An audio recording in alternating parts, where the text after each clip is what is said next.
Is it just you batch? Are you just batching it tonight? No, Cat's upstairs and the dog is joining the pod. He is ready to hobnob. Goose is hobnobbing.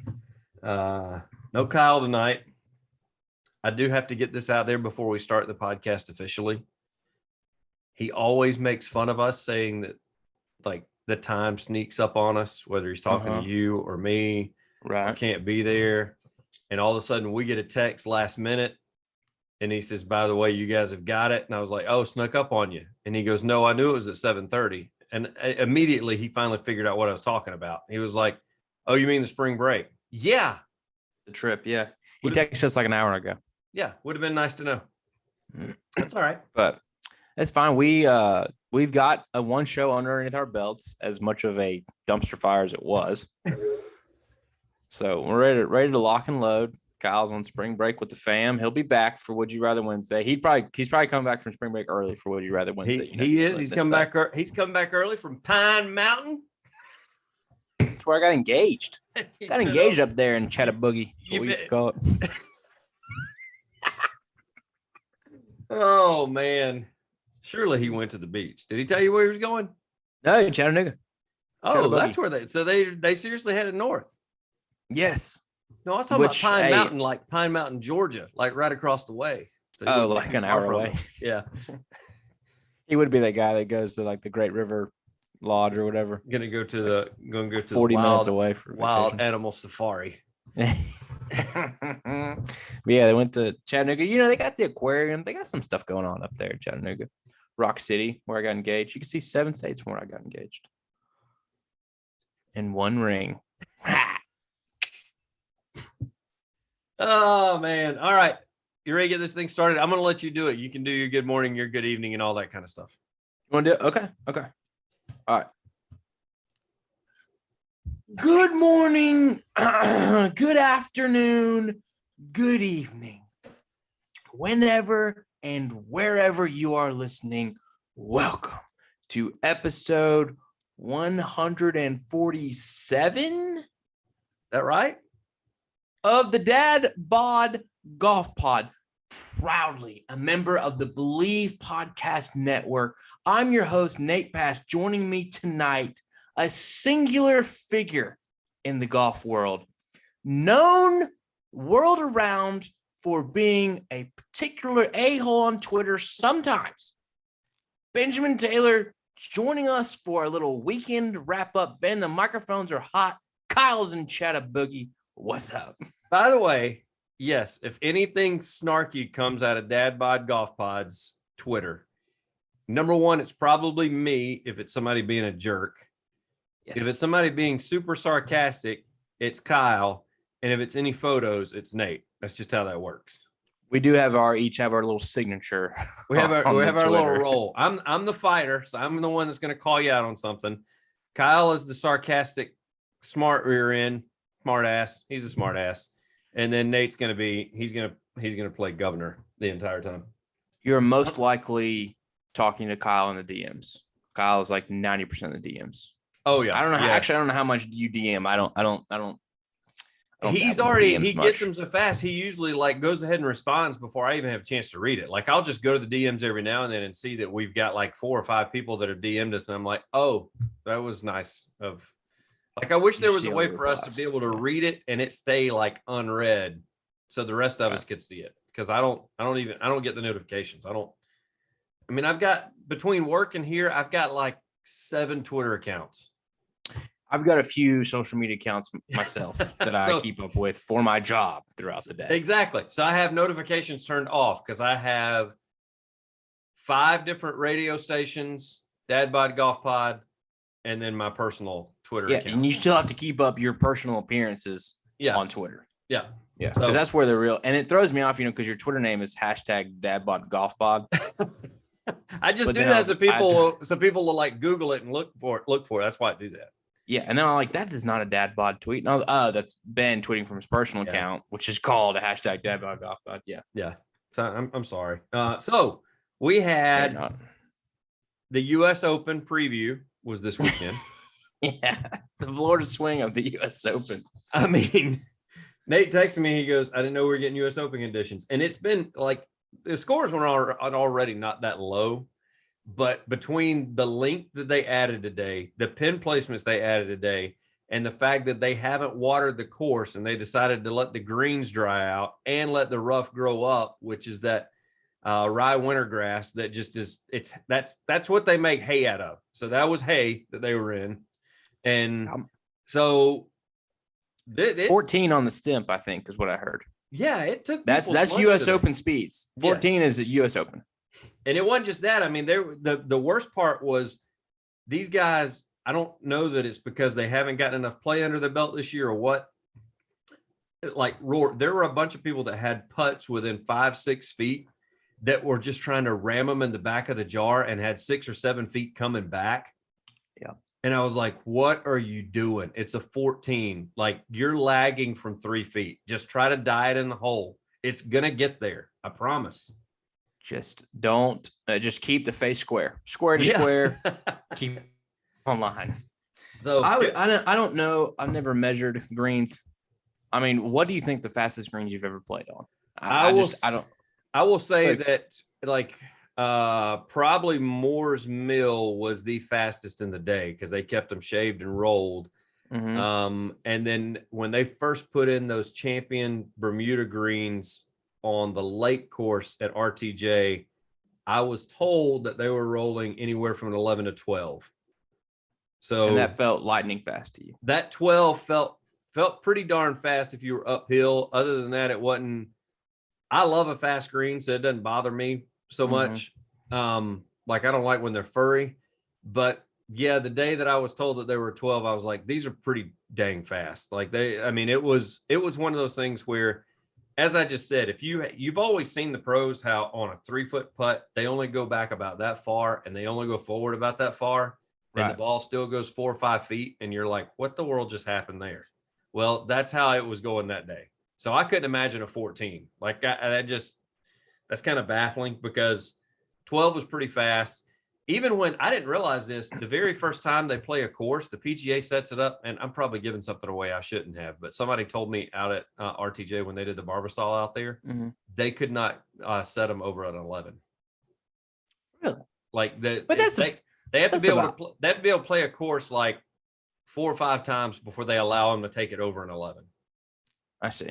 Which is kind of odd. I mean, it makes sense, but I really thought because I played the week before the Barbasol, and I even said, "Are you guys waiting them and then going to shave them later?" And then that's when they told me they said, "No, they're only going to run like a 10 or an 11. Like we're probably going to keep them right around a 10 because they can't exceed an 11." And I was like, "Oh, I didn't know that." I went out there expecting it to be lightning fast, and it wasn't. But it was still 11's pretty quick. I mean, yeah, I'd say you're running the mill country club in the summertime may not be 9, 10. I mean, if they're just baked. Yeah. I mean, that's the thing is, when do we get slick? We get slick greens like in the wintertime when there's just no grass growing and they've completely shaved it down. Dead, and it didn't grow back. That's when we get it. And then you know what they do. That's their common thing. Then they go and they sand them because people were complaining so much about it. So right. Hey, now when you see those US Open greens, 14 is not healthy for the green. I'm no ergonomic or I'm not an AstroTurf guy or a grass guy. Yeah. Anyway, agronomist. Thank you. And you knew it from the beginning, but you just let me go down that road. You just let me make a damn fool of myself. I'm not an agronomist, but you see the green. It's like Kyle in his geography when he starts guessing places around the world. It's we just keep going, man. Just keep going. When you see those greens of the US Open, I mean, those greens look awful. They basically look half dead. I mean, I think they take those things to an inch of their lives. They look like British Open greens. To make them a 14. And then they probably have to spend the next 2 months like trying to save them. But yeah, they let those puppies bake out this weekend. You know that they're getting fast when there's guys out there in between shots and in between holes, like watering the greens, like while the tournament's going on. That's when you're like, this is really bad. Like they've gotten too fast if they're having to water the greens to try to get some growth out of the grass before the end of the day. They can't stop bunker shots Yeah. So the course setup was one of the things we were going to talk about. Course setup was brutal this weekend. they also lengthened it out. They tapped it out, man. I mean, they were talking about, I mean, when you get those hard greens and they're having to hit, when pros are having to hit 4 and 5 irons into a green, that's bad because and they can't stop it. When they can't stop a 5 iron, that's bad. You can't. It's physically impossible. Most of the greens protected by a bunker in the front. So you had to fly it over the bunker and land it on the green. You couldn't just run it up. If you did want to run it up, typical Arnold Palmer design, he's got like 2 slivers, like maybe 3 or 4 yards wide that you can try to run it up through there if you want to take the gamble of doing that. But if it falls off left, you're going to be in the water. If it falls off right, you're going to be in a pot bunker. So take your medicine. Yeah, might as well put it at the back of behind the green if there's some bailout areas, which there's not that many at Bay Hill. Not a lot of bailing out at Bay Hill. But did they get so pissed off at Bryson with him driving that fairway bunker? They're like, we don't care if he's playing or not. We are going to absolutely, the one kid in the class where they're like, hey, if anybody else gets in trouble, the whole class gets in trouble. Yeah. Bryson, makes a kind of a mockery of the course. And then, of course, he wasn't there. Then he wasn't there, and everybody else has to pay the price. Adam Scott didn't carry a driver all week. Well, I think he did this weekend, but he carried a 2-wood because his driver's gotten him in trouble. He seemed to be the one that had the least amount of trouble because one of the worst things that you could do on that hole that you're talking about is go through the fairway into the thick grass and have to chop it out in order to try to get a decent layup. Is it 6? I think it's 6, something like that. Yeah. 6. Yeah. Over the water. So yeah, Bryson probably ruined it for everybody. Typical Bryson, ruined it for everybody. Kyle's ex. Just a long list of things he's ruined for everybody. Yeah, exactly. So high scores that continue today. Nate, I wanted to talk to you. We were talking about different scenarios, and I sent you a link, and I watched it yesterday, so then I just had to Google it and see what the story was on it. And it turns out that a couple of players stuck their nose where they probably shouldn't have stuck it. The title of the article is Tough Situation. Rules Debate at Bay Hill includes a pro 100 yards away from the incident helping make the call. And I got to wonder how I'm feeling like this if I'm one of the players. Bo Hostler hits his ball in the water. Everybody playing with our good friend Billy Horschel, who exploded down the end and just blew up. He actually had a decent back nine. It was the tail end of the front nine that he had like double bogey, and then bogey 10, and then he finally settled 6 down. through 10 was misery. So Hostler and playing partner Billy Horschel, they believe his shot from 166 yards away had crossed over the red line, meaning those of you that are golfers, you get to drop at the point of entry. So since it crossed, he gets to go up there and he gets to drop right there. However, very close to the green, 20 yards away. Yeah, I mean, it would have been a chip shot from there. He could have tried to get up and down for bogey, so it would have been no big deal. So it was the rule 17-1D. If he'd crossed the red line near the green, he'd have been able to drop in that area, blah, blah, blah. However, it didn't identify who the player was. Playing ahead of Hostler and Horschel, Martin Laird and Paul Casey. In the group ahead, yep. And apparently they told an official without solicitation. The official didn't say, hey, did anybody see where this ball went in? They volunteered this information. They said, nope, it never crossed the line, which would have basically had him, instead of hitting a 166-yard shot in, hitting a 150-yard shot in, because the water was right in front of him when he hit it. So it would have crossed the water almost as soon as he hit it. Yeah, so he was going to have to just maybe move up a few yards, which, I mean, still is not that bad, not that hard of a shot for a pro, but still that's a huge difference between a chip up by the green and being 140 out. I think that's what they said he probably would be. So what's your take on that? I mean, even Paul Azinger had no idea. Paul Azinger said he was like bumfuzzled, and we've known Paul to get his mouth in trouble numerous times. And all he said was, that's a tough situation. A guy making that kind of call from a whole other hole away, because they had putted out, they had teed off, and they were walking down the next hole. So I guess I've never been out there, so I'd love to see the setup and what view they had. But at some point they teed off and they see Hostler hit his shot into the water, and then I guess at the point where he walks all the way up to the green is when they're like, wait a second, he's not supposed to, one of them, whoever it is, he's not supposed to be up there. And then I guess my next question, which might be unanswerable, is what say do they have? Like, what are they? I mean, we've had rules contentions within a group where the group disagrees. We had that issue with Rom, I think, at the Ryder Cup, and caddies get involved and everything. I guess the rules official has the final say, but like, at what point do these guys get involved? Because Horschel, in the article that we read, Horschel is adamant that Hustler is following the rules correctly by dropping up by the green, and his own playing partner is just sticking up for him in a way that I never thought Billy Horschel would stick up for anybody. So I'm just curious as to, and what do they do? Do they just start yelling? Do they talk to their rules official and tell them to radio to the rules official back there? See, that's what I thought happened. Did one of them just make a double bogey and was pissed off?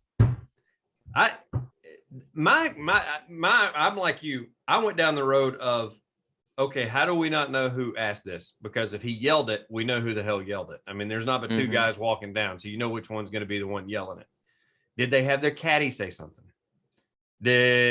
As you just said, did they have the official that walks with them say, hey, just so you know, that ball didn't cross the red line? Like, I don't understand what would make you volunteer that information. Like, I'm just so curious about the angle. Like, what do you have that's so much better than? Like, I wouldn't do that. These guys. We play back-to-back groups whenever I've been at AU club. Like, you guys would either be in front of us or behind us. Right. And it's just kind of amongst the group. You're kind of playing by the rules amongst the group. Like, if the other they also have a rules official with them. Yeah, and they got a rules official with them. So I don't understand, like, what even solicited them to do that. Like, what makes you go, you know what? I don't like that guy so much. I'm going to tell him that ball did not. And you got to be for certain, because Billy Horschel was damn sure for certain that it crossed and then bounced back in. So then it just becomes a he said versus he said type deal. And I guess, and the way this is working is I don't know, the water's on the left. So, I mean, Hostler can hit a ball that starts at the hole and slowly draws into the water and never hits the ground. But as long as it crossed, that's where it crosses. Yeah. Right. Yeah. So, I mean, as long as it got over some sort of ground up there by the green, as long as it in the air, it got over that ground, and then whatever drew, fade, whatever into the water. So I just don't understand what angle these guys had. And it's just because the tee box, my mind's blown. For easy reference, for those of us watching on, or for those of you watching on YouTube, easy reference is the green is, let's just pretend the green is straight ahead in front of the camera. Then the tee box, because they did show this, the tee box and the fairway are over here on the opposite side of the water. Water here, tee box and green and fairway over here. So after they tee off, they're walking the entire opposite direction from the way Hostler so they're walking away from what just happened.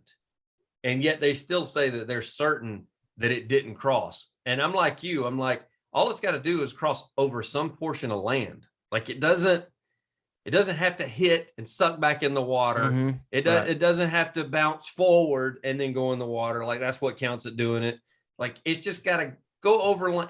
He literally could have thrown it out over the green and it turned over there, and he would have dropped up there beyond the red line up there by the green. Like, that's how the rule works. Right. And so I'm like you, like, what makes you, one, it's none of your business. Number two, what makes you think that you had the best angle in the world to look at? Like, that's just something you just go, I don't know, man. Like, even if your rules official unsolicited says something like, just rules official, I don't know if that crossed. Like, just keep your mouth shut. Don't even go, you know, it probably didn't, or I don't think it did, or just play the whole, oh, I don't know, who knows. That's why golf is a game of self-imposed penalties. And if you're not willing to self-impose a penalty, that's the reason you have a rules official walking with you.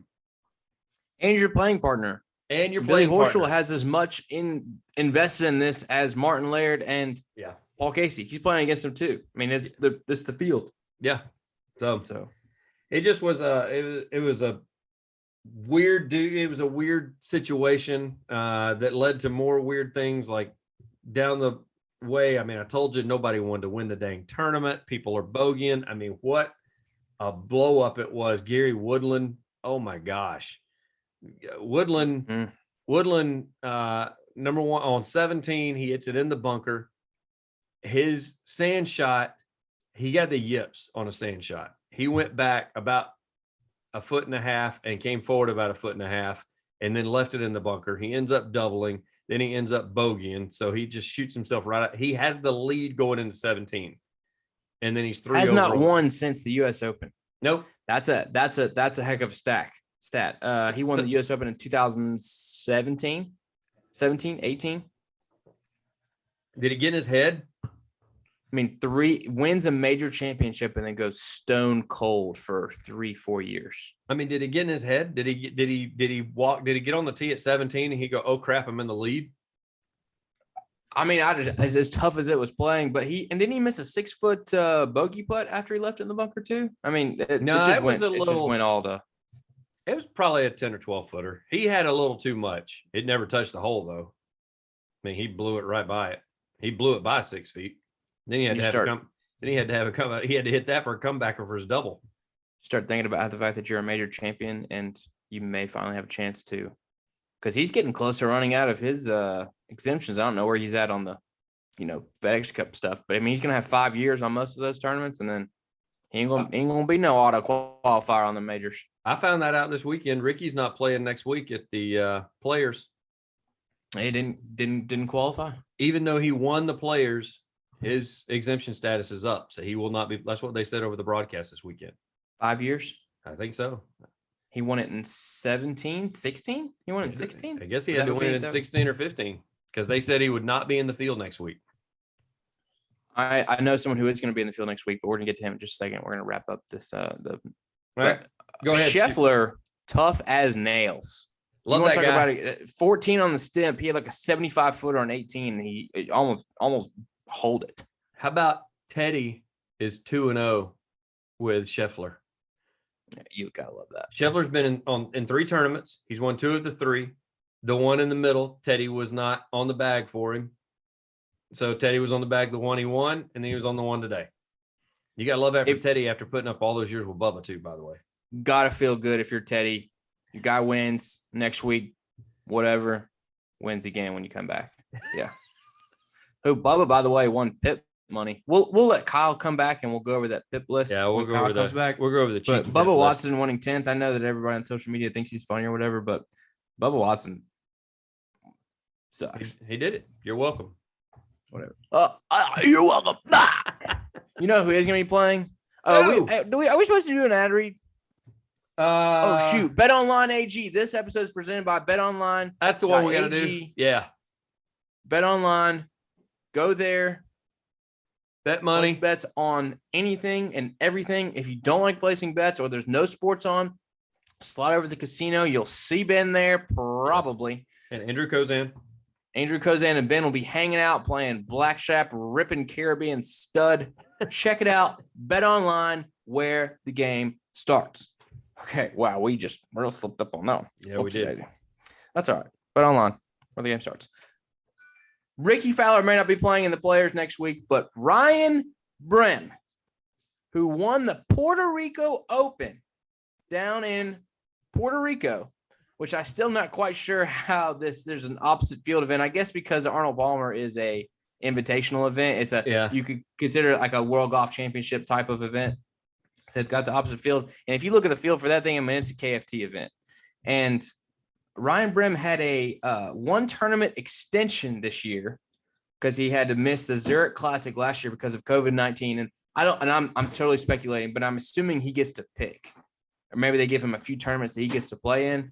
And if I'm him, he's got to get a second place or higher finish. He's got to get second or first. So if I'm him, I guess you're just going to try and pick the weakest field that you can find. You definitely got to go for the weekend that is like the double tournament, like we were talking about. Like they have moved the Barbasol, but like we mentioned it on the last pod where we said the Barbasol used to be the exact same weekend as the British Open. Right? Like that's the type tournament you got to pick. You got to pick the tournament to play in that all the big names are playing in the Open Championship or the British elsewhere, Open. Right? Yeah, or you got to play this weekend where all the big names are going to be playing in Arnie's tournament. And so you can try to at least, I know you got to have a 1 or a 2 finish, but at least get like a top 10 where you get a little bit of money in your pocket before you get go some back. Cash. Right. Well, he had a 3-stroke lead going in today, shot a bogey-free 67, just ice cold, won by 6 strokes. Wow. And get this, Ben. First husband-wife combo. Wife is on the bag. First husband-wife combo since the 2013 Wyndham Championship. And would you like to take a guess at who the last husband-wife combo was to win a tournament at the 2013 Wyndham Championship? I have no earthly idea whatsoever. None other than Fat Prick Reed. She caddied for him that week? She caddied for him at the 2013 Wyndham when he won. That was the last time a PGA Tour event where there was the wife as a caddy, husband as the winner. And I'm hoping she caddies for him next week at the Players. I mean, you got to think that the mojo is pretty good for them, right? That's what that kid's doing that's on the Corn Ferry that won that event down in the Bahamas, that he's got his girlfriend, the Instagram model, that's caddying for him all this year. Yeah, and they had been dating for all of like 12 hours when he won that tournament. I look back on down there. It was more. No, it was more than that. She was a late addition. I thought that, and so I read on it, and apparently they've been dating like 6 months. So there was a little bit of a relationship. Okay, yeah. Well, Mr. Brem had the one tournament exemption, had to finish second or better. Got a $666,000 payday, which almost doubled his career earnings on the PGA Tour. It was his 68th PGA Tour start. He will get a 2-year exemption. He does no longer has to play on the Corn Ferry Tour. He was ranked 775th going into this week. He jumped all the way to 282, so jumped almost 500 spots. What? And he's now 55th in the FedEx Cup points. I did look through his World Golf rankings. He has been ranked as high as 1100th in the past. World Golf rankings. Wow. But Cinderella story. I knew I didn't recognize him because they kept cutting away from Arnie's tournament and going to it. And I guess it was because of him being the lead story. And yes, so they kept showing his shots. And even when he was in just the trash, he was throwing it up there pin high from like behind trees out of the water. Like it was his tournament it was his day. Yeah, ice in his veins. And guess who finished right there in second or third place? Tommy Gainey, who has come all the way back from, Tommy Two Gloves, who got pinched on a prostitution sting back in the day. I don't know if you remember that. Oh, that's right. Big break, prostitution sting. And I guess he did a little bit of maybe just some time. I mean, the good news. Dadbods Golf Pod prison? Well, no, it sounds like he did like some real prison, I think. Real prison time. He really did need the Tommy Two Gloves at that point. Yeah. And Kyle has been holding on, waiting for the comment. And there it is.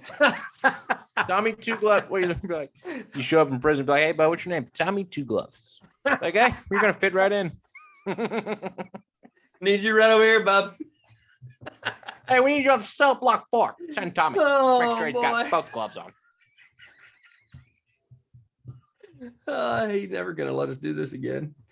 Hey, look, it's his own fault for letting us do it. Yeah. Do you want to? We can. I was gonna say we should at least address the Kyle scenario with going back to Would You Rather Wednesday with him. Actually, you know what? We get to do whatever the hell we want to, Ben. So while Kyle's not here to defend himself, let's talk about this for just a moment, because it's been a big discussion across the board as far as Kyle saying that it'd be easy for him to break 90 from the members' tees because it's 6,300 yards. And we had a big, long discussion about it on Saturday through the group text. And he said, and Kyle, his words exactly, I believe, were something along the lines of there's no levels to nerves. There's no levels to nervousness or not nervousness. That's wrong. That is so that is it goes against what every sociologist, psychologist has ever said in the history of sociology and psychology. I just told you he's a sociopath. If he feels that way, if he only has a little bit of nerves at all times and they don't have different levels, he's a sociopath. We will bring this up again while he is here to defend himself. But while he's not here, while he's vulnerable, while he's on vacation with his family, because Kyle's a big family man. In Vegas. Kyle, you're in Vegas. You're speaking silly, Vegas. You're speaking silly, Kyle. Okay. Yeah. But then Grace and Huff and Andrew Kozan both told him he could probably do it. And no. Huff did not say that. Huff came back and told him later Like I think that was to after shut Kyle him made up. a birdie at Auburn I think University that was Club. to shut him up because I was DMing with Grayson because I said, all right, I need to hear the story because I knew Kyle would play with him. I was like, I'm not doing that. The hell with that. I want to find out what was said. Mhm. And so Right. I from the Huff I mouth. DM'd him and asked him, and literally, I'm not going to pull it up, but let's just say that in a very nice way, it was no chance. Is what came out of his mouth. No chance. And even when Andrew, when we proposed it to him on Friendship Friday, like Andrew even said, we did this after the pod, so we should have kept recording. But the initial response of Andrew was like, "There's no way." And then he at least settled on maybe once out of 4 times. But then Kyle was like, he took that as a win, and I was like, man, that's still 3 out of 4 times. Gives you you're not breaking chance. 90. Yeah. Mm-hmm. Like, and I've said I don't think that it's like totally out of the question that like there's just no chance in their way that maybe they're like there's no chance he could break 90 from the tips, right? Like that's just out of the realm of possibility. I think him breaking 90 is in the realm of possibility. But think about a course that you've never played before. There's just a lot of things that he refuses to acknowledge. Yeah. And I feel a little bit bad for just ripping him when he's not here right now. I don't. But you wouldn't think that I had any morals. This is nothing that we have not said to his face already. That's true. And he still denies it. And what it makes me eternally angry about this situation is that we will never, ever be able to, most likely never be able to test it. No, because even if we test it, because throw out the membership thing. Like that's what I told him. I said, let's just say the 3 of us get an invite to go play at Augusta and we go play. But the bet is with him only, because you and I have said that we wouldn't do it, but him only. Here's the deal, Kyle. You got to break 90 today or you never get to come back to Augusta National ever again. For any purpose whatsoever. Not for practice rounds, not when your company says, hey, we need you to go up there and hobnob with some clients. Nope, you don't get to go. You have to bow out. You have to say, no, I can't because I was stupid and I made a bet that I would break 90. Banned for life. Yep. That to me, Andrew said it during the time after we stopped recording. He said, you could pipe it down the middle on the first hole. And if you miss the green, you could walk away double right off the bat from just missing the green, from driving it out there 300 yards, putting it up there close and having a wedge in. And the green is so small and so undulating that you either fly it over it or you miss it to the right or the left, or you catch the front and you spin it back off and on the false front. You don't know where to miss. No.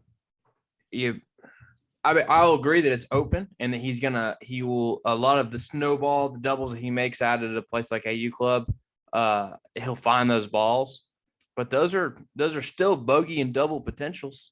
I mean, yeah, those guys struggle so much to get up and down out there, so much. And once you get around the green, the distance doesn't matter. No. From 12 yards, it doesn't matter. It doesn't matter how long the hole was.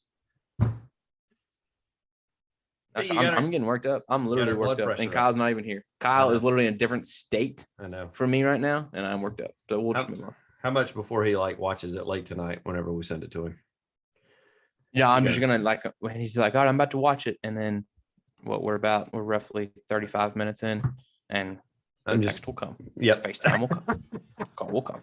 I'm just gonna silence my phone. That way I don't have to put up with it. Let's see. Did we get it up? We got Swannies.co. I got a new hat coming. They got new lids in, by the way. So I got Swannies.co.